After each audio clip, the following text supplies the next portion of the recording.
ఏపీలో ఈ పార్టీదే అధికారం. తాజా సర్వేలో సంచలన రిపోర్టు వెల్లడైంది. 118 సీట్లతో అధికారంలోకి ఆ పార్టీ వస్తుందని సంచలన సర్వే విడుదల చేసింది. అయితే ఈ విషయాలన్నీ పూర్తిగా తెలుసుకునే ముందు ఈ ఛానల్ ని సబ్స్క్రైబ్ చేసుకోండి ఫ్రెండ్స్. ఈ వీడియోని అయితే పూర్తిగా చూడండి ఫ్రెండ్స్. అప్పుడే మనకేంటంటే కంప్లీట్ గా ఇన్ఫర్మేషన్ అనేది తెలుస్తుంది. ఎన్నికల దగ్గరయ్యే కొద్దీ పూటకో సర్వే బయటకు వస్తున్నాయి. ఈ నేపథ్యంలో ఏపీలో జరిగే అసెంబ్లీ ఎన్నికలపై మరో సర్వే సంచలనం రేపుతోంది. ఈ సర్వే ప్రకారం ఆంధ్రప్రదేశ్ లో పలానా పార్టీ గెలుస్తుందని చెప్పింది. ఆంధ్రప్రదేశ్ లో లోక్సభ ఎన్నికలతో పాటు అసెంబ్లీకి ఒకేసారి జమిలీ ఎన్నికలు జరుగుతున్నాయి. వచ్చే నెల 13వ తారీఖున జరిగే పోలింగ్ లో ఓటర్లు తమ తీర్పును చెప్పనున్నారు.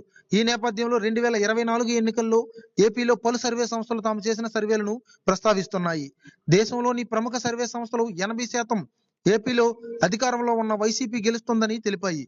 అయితే తాజాగా నిర్వహించిన సర్వే మాత్రం బీజేపీ, టీడీపీ, జనసేన కూటమికి అనుకూలంగా ఉన్నట్లు చెప్పింది.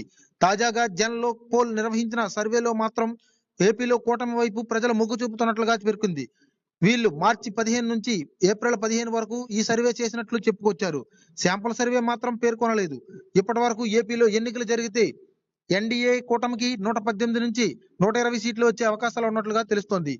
అయితే ఎంపీ సీట్లు ఎన్డీఏ కూటమికి 2 నుంచి 5 వచ్చే సీట్లు, ఇతరులకు 1 నుంచి 5 వెలుసుకునే అవకాశం ఉన్నట్లుగా తెలుస్తోంది. ఇందులో న్యూట్రల్ ఓటర్లు దాదాపు 3 నుంచి 5% ఉండే అవకాశాలు ఉన్నాయి. వాళ్ళు బలమైన క్యాండిడేట్స్ చూసి ఓట్లు వేస్తారు. వాళ్ళని బట్టి రిజల్ట్స్ చేంజ్ అయ్యే అవకాశాలు ఉన్నాయి. వారు ఎటువైపు మొగ్గు చూపితే అటువైపు గాలి మళ్ళే అవకాశాలు ఉన్నాయి. ఈ సర్వేలో కాంగ్రెస్ పార్టీ 2 నుంచి 5 సీట్లు గెలుస్తుందని చెప్పారు. ఇప్పటి వరకు ఏ సర్వే సంస్థ కూడా కాంగ్రెస్ పార్టీలో ఓపెన్ చేస్తుందని చెప్పలేదు. ఆ స్థానాలు ఆ నియోజకవర్గాలు ఏంటో కూడా చెప్పలేదు. అటు ఇండిపెండెంట్లు 1 నుంచి 5 వరకు గెలుస్తుందని చెప్పుకొచ్చారు. మొత్తంగా ఈ సర్వేను చూసి టీడీపీ, జనసేన, బీజేపీ శ్రేణుల్లో పండగ వాతావరణం నెలకొంది.